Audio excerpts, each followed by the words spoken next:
और आप अपने अंदर एक नई एनर्जी फील करोगे। So let's start the video. दोस्तों, आपको पता है कलाम साहब ने शादी क्यों नहीं की? इसका सिर्फ एक रीजन था और वो रीजन यह था कि कलाम साहब सबसे ज्यादा अपने काम से प्यार करते थे। जिस दिन उनकी सगाई होनी थी उस दिन भी वो अपने काम में इतना बिजी थे कि अपनी सगाई तक भूल गए और उस दिन उन्होंने शादी न करने का फैसला किया। उन्होंने एक इंटरव्यू में कहा था कि इंसान शादी और बच्चे अपनी सेल्फिशनेस के लिए करता है और मैं सेल्फिश नहीं होना चाहता।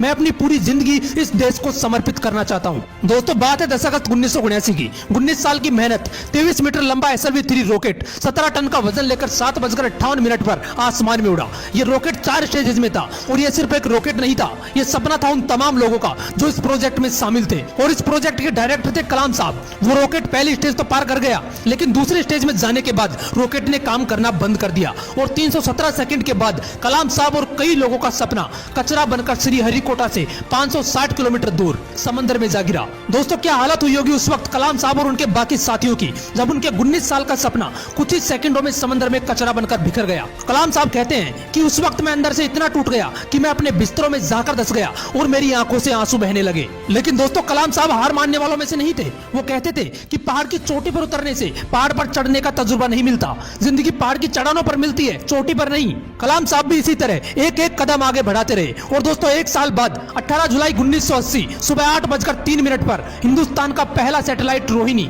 अंतरिक्ष की ओर निकल पड़ा और अगले 2 मिनट के अंदर रोहिणी सैटेलाइट अंतरिक्ष में था। कलाम साहब ने लिखा है कि उन्होंने उस दिन अपनी जिंदगी के सबसे अहम अल्फाज अदा किए, क्योंकि उस दिन उनके 20 साल की मेहनत अंतरिक्ष में थी। दोस्तों, उस दिन हमारा देश उन मुल्कों में शामिल हो गया जिनके पास खुद का सैटेलाइट लॉन्च करने की ताकत थी। ये सब हो पाया एक इंसान के मेहनत की बदौलत। दोस्तों, जब कलाम साहब को राष्ट्रपति चुना गया तो उनके स्वागत के लिए जोरों शोरों से तैयारियां की गई। राष्ट्रपति भवन को बहुत ही खूबसूरत तरीके से सजाया गया, लेकिन ये बहुत कम लोग जानते हैं कि जब कलाम साहब वहां पहुंचे तो वो सिर्फ 2 सूटकेस लेकर पहुंचे। एक सूटकेस में कुछ कपड़े थे और दूसरे में किताबें। इसे कहते हैं किताबों से प्यार। अगर इस वीडियो को कोई स्टूडेंट देख रहा है तो एक बात हमेशा ध्यान रखना कि जितना आप किताबों से प्यार करोगे, ये किताब आपको उतना ही बड़ा बनाती चली जाएंगी। ये किताबें ही थी जिन्होंने कलाम साहब को इतना बड़ा बना दिया। आपको पता है, पूर्व राष्ट्रपति कलाम साहब सादगी और ईमानदारी जैसे गुणों की मिसाल थे जो आज के राजनीतिक परिदृश्य में दुर्लभ हो चले हैं।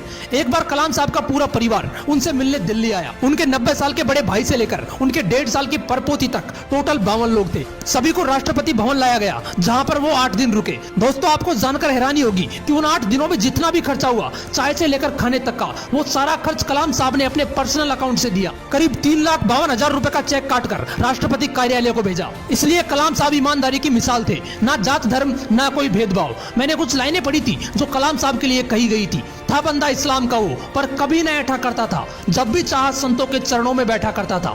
दोस्तों, कलाम साहब ने कुछ बातें कही थी जो हर व्यक्ति को अपने जीवन में उतारनी चाहिए। उन्होंने कहा था कि कोई शख्स कितना भी छोटा क्यों ना हो, उसे हौसला नहीं छोड़ना चाहिए। मुश्किलें जिंदगी का हिस्सा हैं और तकलीफें कामयाबी की सच्चाइयां।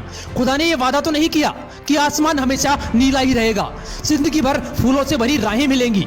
खुदा ने यह वादा तो नहीं किया कि सूरज होगा तो बादल नहीं होंगे, खुशी होगी तो गम नहीं होंगे, सुकून होगा तो दर्द नहीं होगा। ये जिंदगी की सच्चाई है कि अगर हम एक सांस लेंगे तो एक सांस छोड़नी पड़ेगी। अगर कुछ हासिल करना है तो कुछ खोना भी पड़ेगा। इसलिए अगर सूरज की तरह चमकना चाहते हो तो सूरज की तरह जलना सीखो। दोस्तों, कलाम साहब ने तो कर दिखाया, तभी तो आज भी हम कलाम साहब के बारे में बात कर रहे हैं। अगर आपके भी है कुछ ऐसे ही सपने तो उनके लिए आज ही चलना और जलना शुरू कर देना और अपने हौसलों को उड़ान देने